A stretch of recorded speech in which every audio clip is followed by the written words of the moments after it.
Kamrup metro जिल्लानि सनापुर ओनसोलनि कलिताकुसि श्री श्री दुर्गा महामाया धामाव 23थि दुर्गा फुजा फोरबोखौ सानथामनि हाबाफारिजों खुंफुंनो लानाय हाबाफारिया दिनैनिफ्राय जागायबाय। अजित कुमार बर'नि दैदेननायाव दिनै गिबि सानाव मन्दिर बेखेवनाय, बिफां गायनाय, 23थि दुर्गा फुजा फालिथायनि मन्दिर बेखेवनाय आरो गुबुन बायदि बायदि हाबाफारिया जालाङो।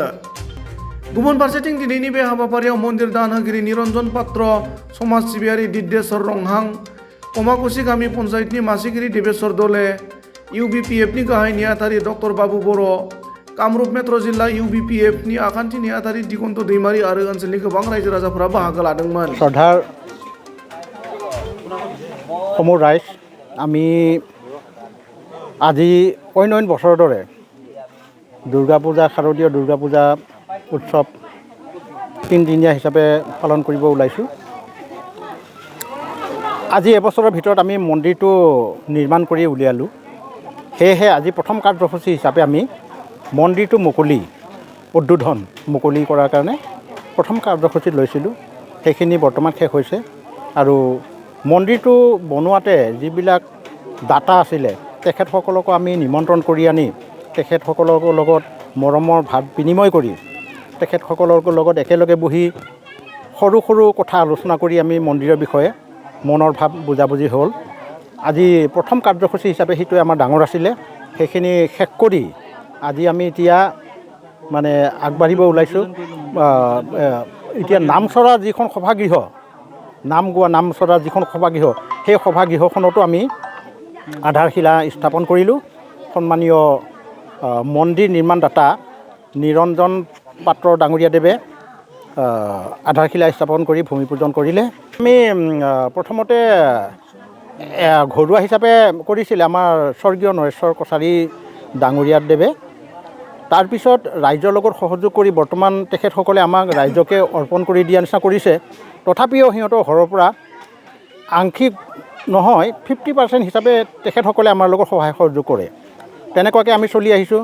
ৰাইজে আজি নখ জোকাৰিলে নৈ বৈ কোৱাৰ দৰে আমি এই বছৰতে খুব বেছি 8-10 মাহৰ ভিতৰতে আমি মন্দিৰটো নিৰ্মাণ কৰি উলিয়ালোঁ। মই আচলতে মন্দিৰ নিৰ্মাণ কমিটিৰ মই সভাপতি হয় আৰু সম্পাদক দীপজ্যোতি বড়ো তেখেতো আছে উপস্থিত।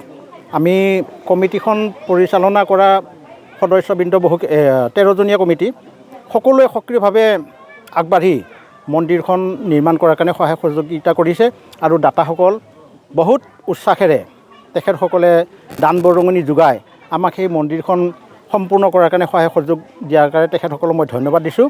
এই মন্দিৰখন প্ৰথম স্থাপিত আছিলে 2001 চনত। 2001 চনৰ পৰা তেখেতসকলে কেইবছৰমান কৰাৰ পিছত এখন ঘৰৰ পৰিয়ালে মন্দিৰখন পূজা কৰি থকা ইমান সম্ভৱ নহয় কাৰণে আমাৰ এইখিনি অঞ্চলৰ আমাৰ কলিতাকুচি গাঁও, এইখন কলিতাকুচিৰ লগতে নামটেপেচীয়া, মৰংগাবাৰী আৰু নাজিৰাখাট একেলগে সামৰি আমি চান্দা বৰঙি অকণমান হ'লেও উঠাই আমি পূজাখন চলাই নিয়াৰ কাৰণে আগবাঢ়িছিলোঁ। ভৱিষ্যত আমি আমাৰ এখন অনুষ্ঠানত যেনে ধৰা ক্লাব ঘৰেই হওক বা মন্দিৰেই হওক, সেই ঠাইখিনিত কি কি প্ৰয়োজন হয় সেইখিনি আমি আশা কৰিছোঁ। আৰু এই চেগতে আমি পঞ্চায়তৰ সভাপতি তেখেতকো অৱগত কৰাইছোঁ আৰু আমাৰ লগতে লাগি আছে তিৱা কাউন্সিলৰ তেখেতকো আমি অৱগত কৰাইছোঁ। তেখেতো আজি ইয়াত উপস্থিত থাকি মিটিঙত দুই এষাৰ কথা কৈ গ'ল, মনৰ ভাৱ প্ৰকাশ কৰিলে। তেখেতসকলেও মানে বাউণ্ডাৰী ৱালটো তিৱা সাহিত্য শাখিতৰ সিফালৰ পৰা মানে অনুমোদন জনোৱা বুলি কৈছে। আৰু আমাৰ সভাপতি কমাৰকুচি গ্ৰাম পঞ্চায়তৰ তেখেতো কৈছে যে মই পাৰা ক্ষেত্ৰত মোৰ যেতিয়ালৈ সময় থাকে, পঞ্চায়তৰ যেতিয়ালৈ মানে কাৰ্যকাল সময় থাকে তেতিয়ালৈ তেখেতে দান বৰঙণি পাৰা ক্ষেত্ৰত দি যাম। আৰু আমাৰ প্ৰয়োজন যিখিনি বস্তু, লগতে ষ্টেজখন বহুত প্ৰয়োজন আৰু নামচৰা ঘৰখন বহুত প্ৰয়োজন আৰু এটা সৰু অফিচ লাগে সেইটো প্ৰয়োজন আৰু পানী, কুঁৱা আৰু লেট্ৰিন বাথৰুমৰ ব্যৱস্থাটো সেইখিনি যদি পূৰা হৈ যায় তেতিয়াহ'লে আমি এই ধামখনত সম্পূৰ্ণ আমাৰ বিচৰা বস্তুখিনি পাইছোঁ বুলি আমি আশাটো আমাৰ পূৰণ হ'ব। আৰু ভৱিষ্যতে আপোনালোকৰ লগতো যোগাযোগটো ৰাখিম বুলি মই আশা কৰি আপোনাক মানে এইখিনি ফলাফল বহুখিনি আমি পাইছোঁ। তেনেকুৱাকৈ ফলাফল কথা ক'ব গ'লে বহুত দীঘলীয়া হয়। আচলতে এইখিনি ঠাই প্ৰথমতে জংঘল হাবি আছিলে, মানুহে প্ৰায় নাহে। ঠিক তেনেকুৱা যেতিয়া এই ধামখন আৰম্ভ হ'ল তেতিয়াৰ পৰা মানুহৰ মনটো এনেকুৱা হৈছে এইখিনি ঠাইত আহিলে নামি যাব মন নাযায়, ঠিক আছে। আৰু এনেকুৱা লাগে নামি গ'লেও আকৌ এবাৰ যাওঁ নেকি সেনেকুৱা লাগে, মানে এনেকুৱা পৰিৱেশটো ভাল হৈছে। আৰু চাৰিওফালৰ পৰা মানে বস্তুটো দেখা যায় এই মন্দিৰটো।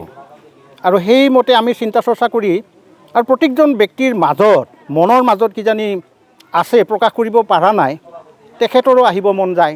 ঠিক তেনেকৈ আমাৰ দাতাসকলৰ মনবিলাকো আগবাঢ়ি অহাত আমি এইখিনি কৰিবৰ কাৰণে সাহস আৰু সুবিধা পালোঁ। আৰু আহি আছে 2025 চনত আমাৰ ৰূপালী জয়ন্তী হ'ব। যিহেতু 2001 চনত আমাৰ স্থাপিত হৈছিলেতো এই মন্দিৰটো আমি 2022-23 বনালোঁ, কিন্তু 23 শেষ নোহোৱাৰ আগতে আমাৰ কমপ্লিট হৈছে, 1 বছৰ নোহোৱাতে। কাৰণ কৰ্মদক্ষতা আৰু দাতাসকলৰ অনুপ্ৰেৰণা তাতে আমি সহায় সহযোগ পাইছোঁ। আৰু এইখিনিত আহি আমি ইমান নথৈ আনন্দিত পাইছোঁ যে ঠাইডোখৰ মানে অসমৰ ভিতৰতে জাকত জিলিকা হোৱা যেন লাগে। কিন্তু এটা কথা, আমাৰ পূজাখন মূৰ্তি পূজা নহয়, ঠগী আৰু শৰাইহে পূজা কৰা হয়। তাত আমি সেইখিনিতে সন্তুষ্ট আছোঁ। আৰু মানে এই যিবিলাক সাধকবিলাকৰ কথা মতে আমি ইয়াত মূৰ্তি পূজা নকৰোঁ আৰু বলি বিধান নকৰোঁ। বলি বিধানটো আমাৰ মানা। কোনোবা যদি এই পাৰ চৰাই পক্ষী উৰাই দিব খোজে তেখেতসকলে উৰাই দিব পাৰে, মনোকামনা পূৰ্ণ সকলোৰে হৈছে। মই জানা হিচাপত আমাৰ ভূমিদাতা তেখেতে কৈছে প্ৰথম অৱস্থাত তেখেতৰ ফালৰ পৰা কেনেকুৱা ধৰণৰ প্ৰমাণ পাইছে, কেনেকুৱা মনৰ সন্তুষ্টি পাইছে তেখেতে কৈছে। আৰু যিসকল এতিয়া আমাৰ দাতা আছে তেখেতসকলেও কিছু কথা কৈ গৈছে যে ইয়াত অহাৰ পিছত আমাৰো মনটো খুব ভাল লাগিছে। ঠিক তেনেকুৱা ভকতগণৰ আমাৰ আই মাতৃসকলৰ যদি মনটো ঠিক তেনেকৈ লাগিছে, সকলোৱে মোৰ নিচিনা প্ৰকাশ কৰিলে সকলোৰে মনৰ সন্তুষ্টিটো প্ৰকাশ পাব বুলি মই আশা কৰিছোঁ। আৰু নেক্সট অহা বছৰ 24ত ভৰি দিব আমাৰ মন্দিৰটো। আৰু তাৰ নেক্সট বছৰ আমাৰ 25 চনত যিহেতু ৰূপালী জয়ন্তী বৰ্ষ, সেইটো আমি আশা কৰিছোঁ তেতিয়ালৈ আমাৰ এই তোৰণখন সম্পূৰ্ণ হ'ব। আৰু ৰভা সভাগৃহখন যিবিলাক মানে দান বৰঙণি যোগাই আহিছে তেখেতসকললৈ মই ধন্যবাদ দিছোঁ। আৰু এনেকুৱাই তেখেতসকলক আমি বিচাৰিলে ওচৰতে পাম বুলি মই আশাৰে বাট চাই পিছলৈ ৰৈ থাকিম। আৰু আমাৰ কমিটিখন সক্ৰিয়ভাৱে তেনেকৈ চলি থাকিব বুলি মই আশা কৰিছোঁ।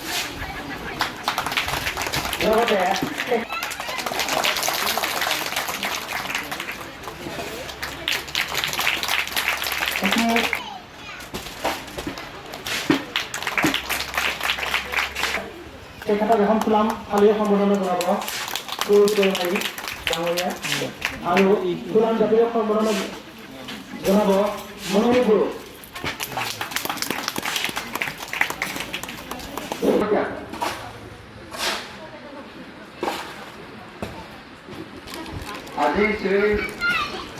আজি কলিতাকুছি শ্ৰী শ্ৰী দুৰ্গা মহামায়া ধাম শুভখনত